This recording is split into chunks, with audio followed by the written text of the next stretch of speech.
Hello friends, so in this lecture today we are going to discuss the future perfect continuous WH family with a derivative as well as negative। मतलब WH इसमें y लगता है, क्यों लगता है और क्यों नहीं। एक derivative as well as negative, इसमें एक डेरिवेटिव भी हो सकते हैं और एक derivative as well as negative भी हो सकते हैं। तो इससे पहले हमने जैसे फ्यूचर परफेक्ट में हम डिस्कस कर चुके हैं, इसका जो मेन रूल है तो इसमें सब्जेक्ट के साथ will have, shall have plus third form of the verb and object वो लगता है। इसमें दो हेल्पिंग वर्ब है। ये हमारा इससे पहले हमारा फ्यूचर कंटिन्यूस आया था जिसमें दो हेल्पिंग वर्ब थे, विल भी एंड शैल भी, और इसमें भी दो है, will have and shall have.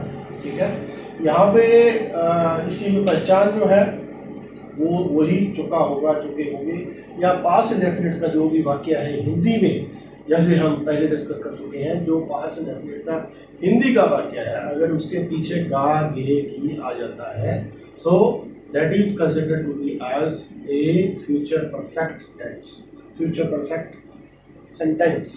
Okay, तो इसका जो वाई वाला है, जैसे मैंने आपको पहले बताया कि जो जिसमें क्यों आता है 12 की 12 कैटेगरी में, किसी भी वाक्य को अगर हम जब उसको अंग्रेजी में ट्रांसलेशन करेंगे तो अगर उसमें क्यों आ गया, चाहे क्यों नहीं है या नहीं, अकेला क्यों है, ठीक है। जैसे हम पूछें कि आपने उसकी बात क्यों मानी, ठीक है, आपने झूठ क्यों बोला, इसमें अकेला क्यों है, नहीं है। तो कहने का मतलब क्यों, जब जहाँ पे क्यों आ गया तो उसमें यह है कि the sentence will start with the why, सबसे पहले वाई लगेगा।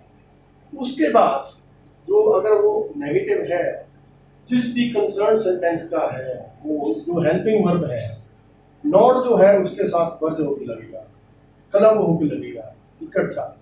ठीक है, जैसे हम यहाँ पे प्राइम इंडेफिनिट की बात करते हैं तो हम लगाएंगे वाई डोंट या वाई डजंट। पास्ट इंडेफिनिट की बात करेंगे तो हम लगाएंगे वाई डिडंट। फ्यूचर इंडेफिनिट की बात करेंगे तो वो वहां पे लगाएंगे वाई वॉन्ट। प्रेजेंट कंटिन्यूस की बात करेंगे Y isn't, Y हरंट।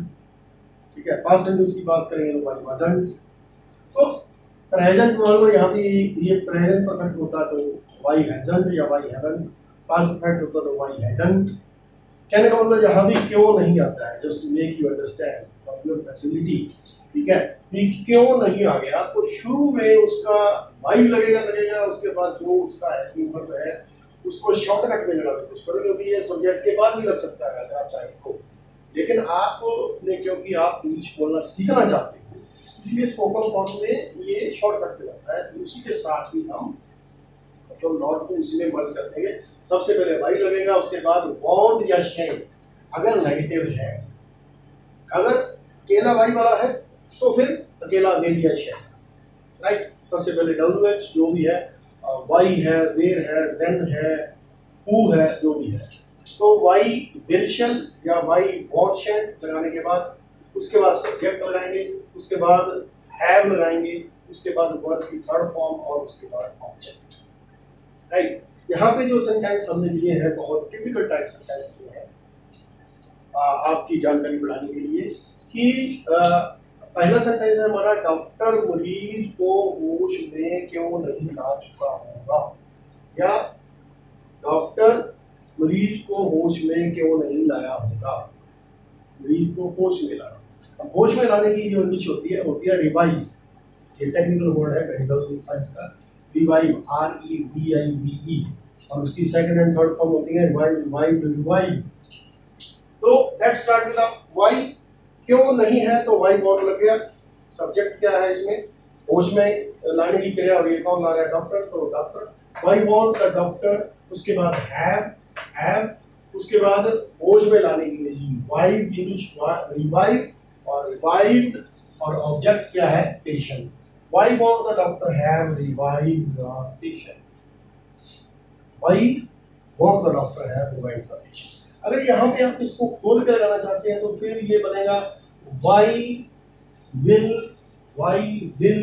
the doctor not have, subject के बाद नॉट लगेगा, not have revived the patient। But वो और लगता है, गलत नहीं है, इसको कोई गलत नहीं कर सकता, ग्रामेटिकल ठीक वो भी है।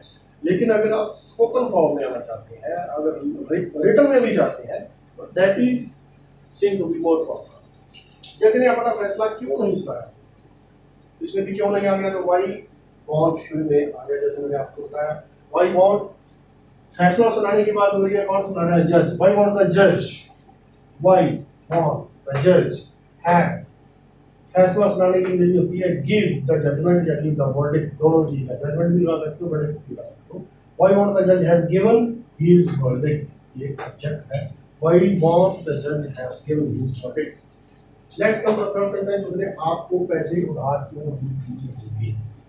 ये दो sentence, sentence number 3 and sentence number 4, ये दोनों टेक्निकल सेंटेंस का लिए हैं, क्योंकि यहाँ पे एक सेंटेंस में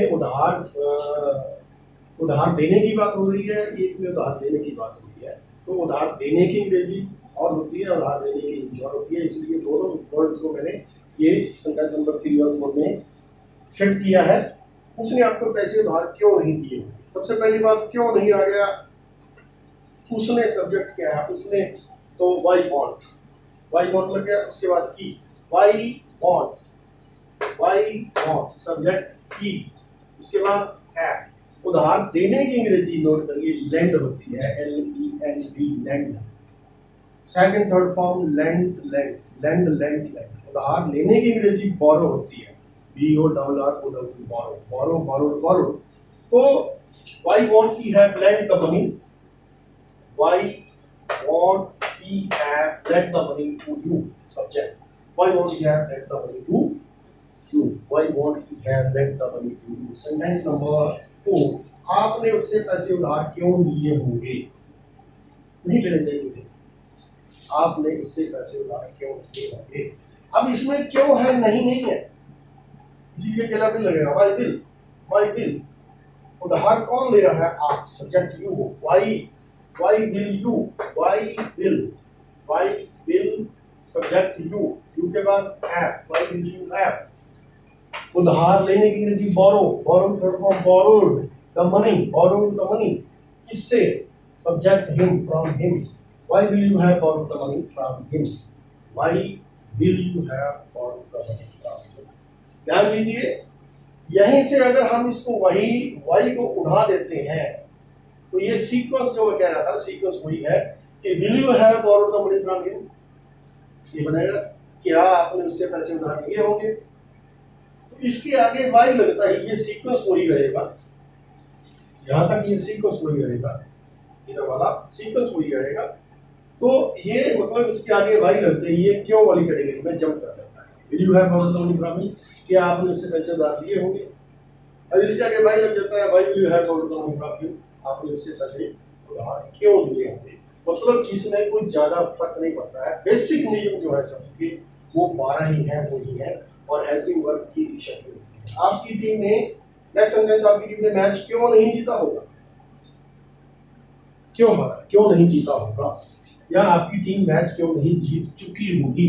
मैं बार बार इस बात के ऊपर जोर दे रहा हूँ कि चुकी होगी से बोलिए, या 5 मिनट के हिंदी के सेंटेंस के पीछे गा लगा के बोलिए कि इस पिक्चर को फैक्ट, आपकी टीम ने मैच को नहीं जीता होगा। क्यों नहीं आ गया, तो वाई वॉन्ट लगे नहीं लगेगा, सब्जेक्ट है your team, why won't your team, why won't your team have, जीतने के लिए हो गया, verb third form won, object the match. Why won't your team have won the match, why won't your team have won the match, या why will your team not have won the match। Last sentence, board ने अभी तक नतीजा, result क्यों नहीं घोषित किया होगा, बोर्ड ने अभी तक नतीजा घोषित क्यों नहीं किया होगा। ठीक है, इसमें क्यों नहीं आ गया, तो वाई वॉन्ट लगेगा, वाई वॉन्ट सब्जेक्ट क्या है, नतीजा घोषित करने के लिए, और ये कौन कर रहा है, बोर्ड कर रहा है, तो हम यहाँ पे सब्जेक्ट है why, why won't subject the board, why won't the board have, नतीजा घोषित करने की अंग्रेजी declare, why won't the board have declared the result yet, अभी तक, yet, why won't the board have declared the result yet, why won't the board have declared the result yet, board ने अभी तक नतीजा घोषित क्यों नहीं किया होगा। So out of the total categories, we have concluded, we can say, the 9 categories we have. Almost concluded each and every category. 3 categories are left: present perfect continuous, past perfect continuous, and future perfect continuous that we discussed later on. So that's all about the future perfect category, WH family, interrogative as well as active. I think you must have grasped the things. It is very easy, and once you have learned, you have grasped these rules. Nobody is there in the world who can fail you in English grammar. Text की बात नहीं मैं कर रहा हूँ, text को अगर आपने पढ़ी नहीं तो ग्रामर के बेसिक्स हैं। आपको ये रूल आ गए, आपको एक्टिव पैसिव आ गया, आपको narration, use of models and articles, and additionally that depends on your talent, that your vocabulary.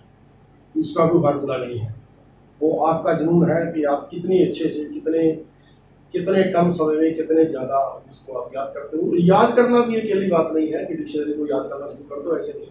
उनका प्रॉपर यूज मौके पे, वो साथ में सेंटेंस में यूज करना आना चाहिए। इट इज़ वेरी इजी, ठीक है। So that's all for today's lecture. Thank you, have a nice day.